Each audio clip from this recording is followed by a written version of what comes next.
Hello everyone. स्वागत है आपका जेई टी पॉइंट में। आज हम अपना प्रीवियस ईयर क्वेश्चन पेपर देखेंगे, मतलब प्रीवियस ईयर क्वेश्चंस देखेंगे एटॉमिक स्ट्रक्चर का। थ्योरी पिछले लेक्चर में कंप्लीट हो गई थी। आज हम अपना पार्ट वन में मतलब कुछ कुछ क्वेश्चन 3-4 पार्ट में प्रीवियस ईयर करवाएंगे, लगभग 10 सालों का। स्टार्ट करते हैं एक कोटेशन के साथ। पहले तो टेलीग्राम लिंक है हमारा, ये टेलीग्राम हमारा लिंक है, आप लोग पीडीएफ डाउनलोड कर सकते हैं। बात करते हैं बात करते हैं अच्छा, एक कोटेशन के साथ क्या है? समाधान हर मुश्किल का है, बस आहिस्ते से सींचने की जरूरत है। जिंदगी में कुछ भी मुश्किल नहीं, बस एक बार कोशिश करने की जरूरत है। स्टार्ट करते हैं हम अपना आज previous year question atomic structure का पार्ट वन। इसका देखिए क्वेश्चन नंबर वन कब आया था? जेई मेंस में। कब आया था?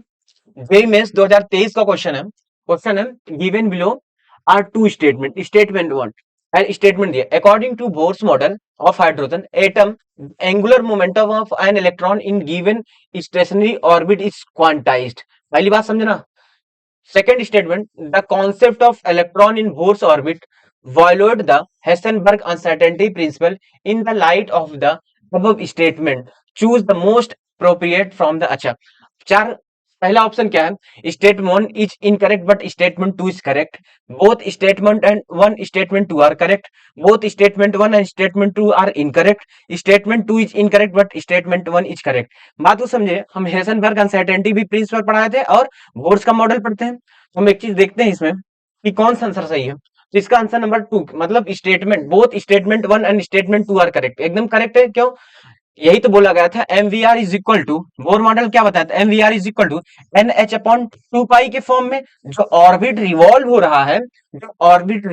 रहा है, अराउंड द ऑर्बिट, तो वो एक फिक्स नंबर में, तो एन की वैल्यू यहाँ पे 1h 2h 3h, मतलब ये एक होल नंबर में है। क्या एक होल नंबर में है? पहली चीज। हेसेनबर्ग ने क्या, जो हेसेनबर्ग ने था वो इनसे इनका क्या वॉलेट कर रहा था, मतलब ये सेटिस्फाई नहीं थे। हेसेनबर्ग क्या बोला था कि अगर हम एक ही समय पे पोजीशन और मोमेंटम नहीं डिटरमाइन कर पाएंगे, ये था स्टेटमेंट। इसलिए दोनों स्टेटमेंट क्या है? Correct. Both statement one and two are correct. Next question अपना देखते हैं। नेक्स्ट क्वेश्चन है हमारा, ये भी जेई मेंस 2023 का क्वेश्चन है। According to Bohr model hydrogen atom the angular momentum of electron in given, अच्छा यही सेम क्वेश्चन है। नेक्स्ट क्वेश्चन है हमारे पास, orbital angular momentum of an electron in 3s orbital is X H upon 2 pi. The value of X is, क्या पूछा? Value of X is. अब हमको एंगुलर मोमेंटम जानना है, तो हमको पता है एस के लिए एल की वैल्यू जीरो होती है। एस के लिए एल की वैल्यू क्या होती है? एल की वैल्यू जीरो। तो हमको एंगुलर मोमेंटम की वैल्यू पता है, H upon 2 pi under root L, L plus one. बात को समझिएगा, अगर हमको एल की वैल्यू जीरो, क्यों? एस के लिए एल की वैल्यू जीरो होती है। एच अपॉन 2 पाई, यहाँ एन मान लेते हैं, एन एच अपॉन 2 पाई, यहाँ एक्स है, अपॉन 2 पाई एल की वैल्यू जीरो, तो पूरी वैल्यू क्या हो जाएगी? जीरो। एल इंटू में जीरो, तो जीरो, यहाँ पे अंडर रूट वन, तो यहाँ पे एन एच की वैल्यू, एल की वैल्यू जीरो, तो एंगुलर मोमेंटम क्या हो जाएगी? जीरो। तो मतलब यहाँ पे एक्स की वैल्यू क्या आ जाएगी? एक्स की वैल्यू क्या हो जाएगी? जीरो। यहाँ पे इसका आंसर क्या आ जाएगा? आंसर इसका क्या आ जाएगा? जीरो। नेक्स्ट क्वेश्चन हम अपना देखते हैं। नेक्स्ट क्वेश्चन है हमारा, the energy of an electron in the first orbit. किसका एनर्जी पूछ रहा है? फर्स्ट और bore orbit of hydrogen atom is इतना दिया हुआ है। It's energy in third orbit. First orbit का एनर्जी दिया है और हमको निकालना है थर्ड ऑर्बिट का एनर्जी। थर्ड ऑर्बिट का एनर्जी निकालना है, तो हम देखते हैं एनर्जी का फॉर्मूला हम क्या बताए थे भाई। एक जैसे फर्स्ट ऑर्बिट का दिया है तो सेकंड ऑर्बिट का और थर्ड का, तो इस हिसाब से इसकी वैल्यू पे डायरेक्ट चेक करें। पहला option 1/9 of the value, 1/27 of the value, third time of the, क्यों भाई? ऑर्बिट बढ़ रही है, लगाने की जरूरत नहीं। ऑर्बिट बढ़ रही तो तीसरी ऑर्बिट तो 3 गुना तो हो जाएगी, क्योंकि एक फिक्स्ड ऑर्बिट में एक एनर्जी होगी। इसका आंसर क्या होगा? Third orbit of the first time, मतलब थर्ड, इसका ऑप्शन तीसरा होगा। नेक्स्ट क्वेश्चन हमारे पास है, given below are two statement. पहला, one is labelled as assertion and the other is labelled as assertion क्या है? 5f electron can participate in bonding to far greater extent than 4f electron. Second, 5f orbital are not as buried as 4f orbital in the enlightenment of अच्छा बताना है कि जो 5f electron है वो participate करता है बॉन्डिंग में for greater extent than 4f. Second है कि क्या 5f orbital are not as buried as 4f. तो इसका आंसर क्या होगा? इसका आंसर क्या होगा? Both A and R true but R is A correct explanation of A. क्या बोथ दोनों और स्टेटमेंट सही है? दोनों स्टेटमेंट सही है और पहले का दूसरा एक्सप्लेनेशन सही है. इसका आंसर क्या होगा? बी. टिक कर लीजिएगा. Next question. नेक्स्ट क्वेश्चन क्या है? इसका एक्सप्लेनेशन भी है. The distance between the nucleus and 5f orbital is more than the distance between the nucleus and 4f. Hence the hold of nucleus on valence electron decrease in 5f orbital. 5f orbital not buried as 4f orbital. So electron present in 5 orbital experience less nuclear attraction than electron present in 4f. Hence electron of 5f orbital can take part in bonding to for greater extent. इसीलिए 5 क्या होता है? greater extent में. Next question हमारे पास है given below two statement. पहला क्या? In photo electric effect the electron are ejected from the metal surface as soon as the beam of light of the frequency greater than threshold frequency. Reason क्या? When photon of any energy strike an electron in the atom, transfer of energy from the photon to the electron take place. In the light of the above statement choose. अच्छा choose बताना है photo electron का effect है. इसका हम क्या होता है देखिए explanation. The threshold frequency is the minimum frequency होती required for emission of electron from outer most of the shell. The light with frequency lower than threshold would not eject. भाई एक थ्रेशोल्ड क्या होती है? मिनिमम एनर्जी होती है, required होती है जिससे एक इलेक्ट्रॉन को निकाला जा सके आउटर मोस्ट से. अगर उसकी एनर्जी लाइट एनर्जी से कम होगी थ्रेशोल्ड से तो नॉट इजेक्ट होगा photo electron from the cells of an. As for the emission, kinetic energy of an electron should be greater than or equal to 0. तो उस समय kinetic energy की value greater or equal to क्या होना चाहिए? 0. The photon emission will take place only when the energy of photon is greater than energy possessed by electron. Atoms are ionized resulting in transfer of energy when photon of the sufficient energy strike the metal. तो मतलब कुल मिला के kinetic energy क्या होनी चाहिए? Greater और equal to 0 होना चाहिए. तो इसका आंसर क्या हो जाएगा? आंसर क्या? A correct but R not. तो ए क्या था? In photo the effect of electric are ejected from metal surface as soon as the beam of light frequency greater than threshold. वही तो बोले मिनिमम फ्रीक्वेंसी होना चाहिए, मतलब थ्रेशोल्ड से ज्यादा होगा तभी इजेक्ट करेगा. लेकिन स्टेटमेंट 2 गलत है. क्या? When photon of any energy strike an electron in the atom, transfer energy from photon to electron takes. Energy का ट्रांसफर नहीं होता, इजेक्ट करता है. इजेक्ट मतलब निकालता है. तो इसका आंसर क्या हो जाएगा? A is correct but R is not correct. Next question हम देखते हैं अपना. नेक्स्ट क्वेश्चन हमारे पास है. नेक्स्ट क्वेश्चन है हमारे पास. For a metal ion the calculated magnetic movement. देखिए मैग्नेटिक मूवमेंट दिया है 4.90 Vm. This metal ion has number of unpaired. तो भाई इसका फॉर्मूला क्या बताए थे? Mu is equal to under root N N plus 2. एन क्या है? नंबर ऑफ अनपेयर्ड इलेक्ट्रॉन है. लेकिन हमको किसकी वैल्यू दिया है? 4.90. अगर हम इसकी वैल्यू यहीं पर रख दें 4.90 is equal to under root N N plus 2. अगर हम अंडर रूट हटाएंगे तो इधर स्क्वायर लग जाएगा. तो 4.90 का square is equal to N N plus 2. जब हम यहां से एन की वैल्यू सॉल्व करेंगे तो एन की वैल्यू आ जाएगी 4. इसका आंसर क्या हो जाएगा? 4. मतलब नंबर ऑफ अनपेयर्ड इलेक्ट्रॉन कितने हैं? 4 इलेक्ट्रॉन है. नेक्स्ट क्वेश्चन देखते हैं हम.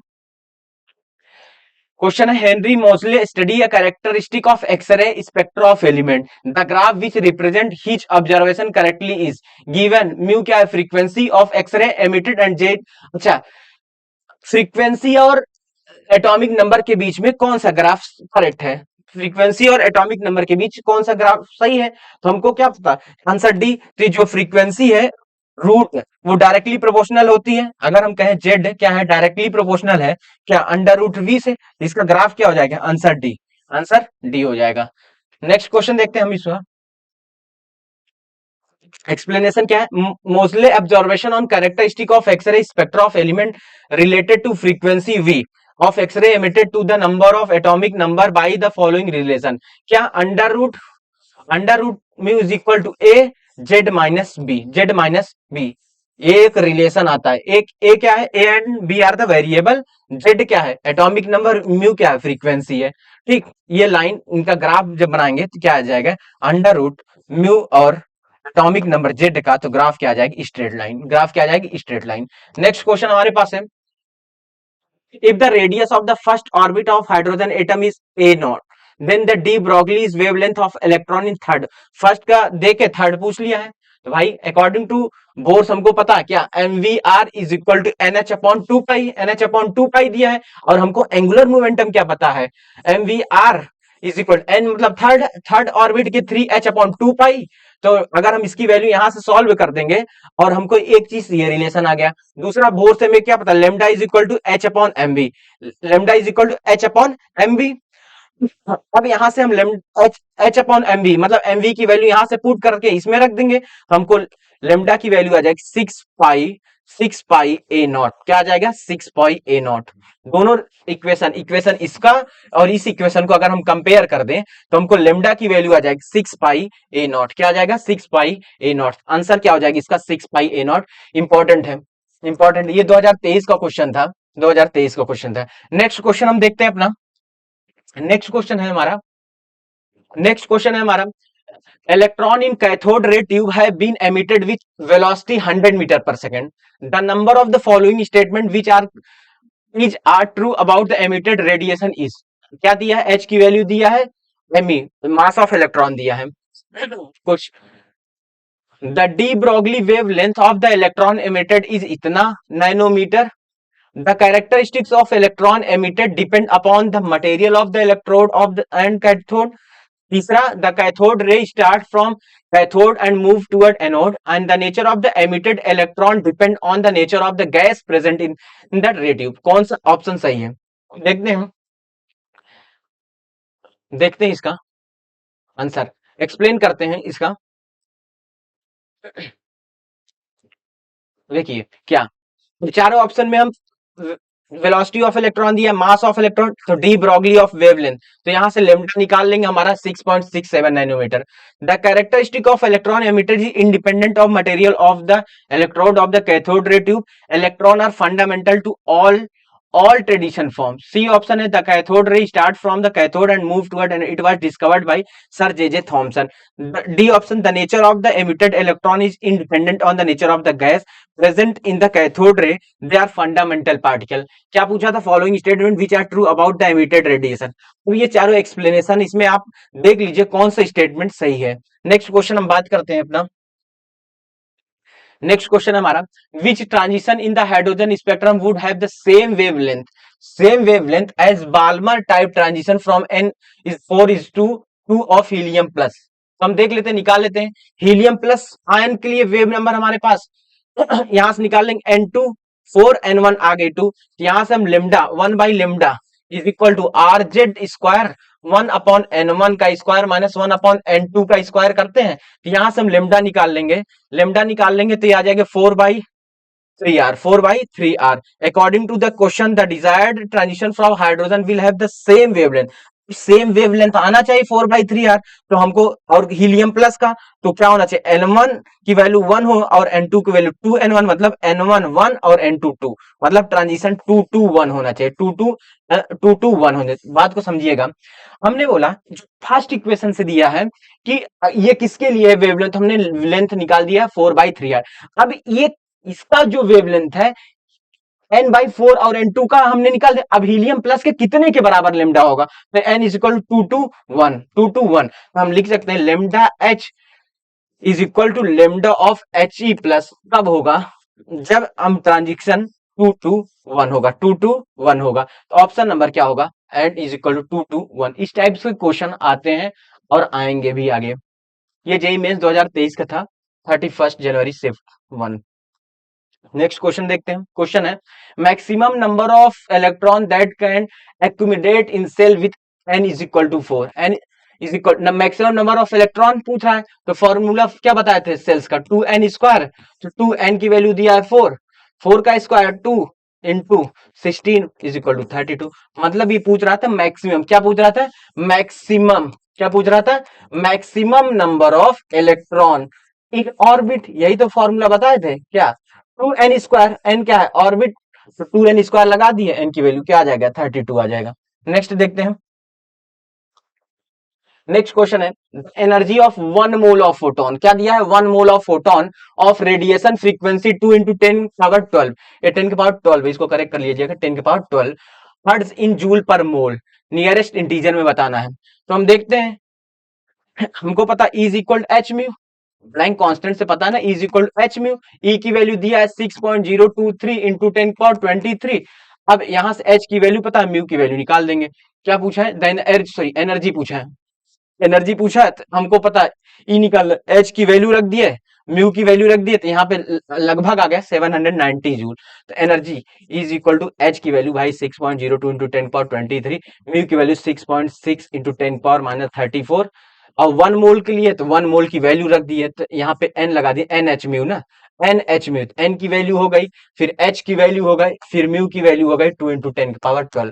तो ई इज इक्वल टू हमको पता है ना एन एच अपॉन म्यू, तो ये फॉर्मूला लगा दिए, ई यहां से निकाल लिए, तो लगभग 798 जूल आ गया, क्या आ गया 798 जूल, इसका आंसर क्या हो जाएगा 798 जूल। नेक्स्ट क्वेश्चन हम देखते हैं, नेक्स्ट क्वेश्चन है assume that radius of the first orbit, क्या assume that radius of the first orbit of hydrogen atom इतना, radius of the first Bohr orbit दिया है हाइड्रोजन एटम का 0.6 angstrom, the radius of third Bohr orbit of helium plus is, picometre में पूछा है भाई, picometre में, तो इसका आंसर देखिए, हमको पता है radius directly proportional N square के, वे हमको पता किसका निकालना है, first Bohr orbit of hydrogen atom, the radius of third Bohr orbit of helium plus का, तो हीलियम प्लस का क्या हो जाएगा R H into N square by Z, ये फॉर्मूला लिखा देंगे, आर एच की प्लस की वैल्यू, आर की वैल्यू रख देंगे तो 270 पिकोमीटर आ जाएगा। इसका आंसर कितना आ जाएगा 270, इसका आंसर क्या आ जाएगा 270 पिकोमीटर। प्लीज नोट, इस टाइप्स के बच्चों क्वेश्चन आ रहे हैं डायरेक्ट फॉर्मूले, बस थोड़ा सा आपको दिमाग लगाना होगा, ये सारी चीज हम थ्योरी में कवर किए हैं, बस यहाँ पे आप बस फॉर्मूले याद करिएगा हो जाएगा। नेक्स्ट क्वेश्चन देखते हैं हम, नेक्स्ट क्वेश्चन है हमारा the shortest wavelength of hydrogen atom in Lyman series, क्या पूछा है सबसे कम वेवलेंथ लाइमन सीरीज में इस दिया है lambda, the longest wavelength in Balmer series, अच्छा शॉर्टेस्ट देख के बाल्मर ऑफ हेलियम प्लस पूछ लिया, तो भाई वही फॉर्मूला लगा दीजिए वेवलेंथ का, 1/λ is equal to R into Z square 1/n1² minus 1n2², अगर हम 1/λ एच का ले रहे हैं हाइड्रोजन का, are into Z square 1/n1 का स्क्वायर माइनस 1/n2 का स्क्वायर कर देंगे, तो n1 n2 की वैल्यू, तो यहां से हमको फॉर हीलियम एटम आ जाएगा, इसको इक्वेशन नंबर 1 लेंगे।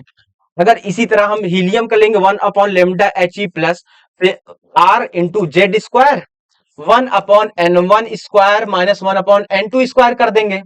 हीलियम का है तो आर की वैल्यू सेम, जेड की वैल्यू डिफर हो जाएगी, इसको इक्वेशन नंबर 2 दोनों कंपेयर कर देंगे, लेमडा ऑफ हीलियम प्लस की वैल्यू आ जाएगी 9λ/5, 9λ/5, 9λ/5, तो इसका आंसर करेक्ट आंसर इसका हो जाएगा 9λ/5, इसका आंसर हो जाएगा 9λ/5। नेक्स्ट क्वेश्चन हमारे पास है, नेक्स्ट क्वेश्चन है if wavelength of first line of Paschen series, ध्यान दीजिए इस पे क्वेश्चन आ रहा है, इसी पे आर भी इस बार भी जेई मेंस पे इसी पे आएगा हाइड्रोजन स्पेक्ट्रम से, if wavelength of first line of Paschen series of hydrogen atom 720, first line दिया है, फर्स्ट लाइन दिया है किसका Paschen series of H atom की वैल्यू 720 दिया है, then wavelength of second line of this, इसी का second line of Paschen series of hydrogen atom की वैल्यू निकालना है, तो फॉर्मूला क्या बताए थे 1/λ इज इक्वल टू आर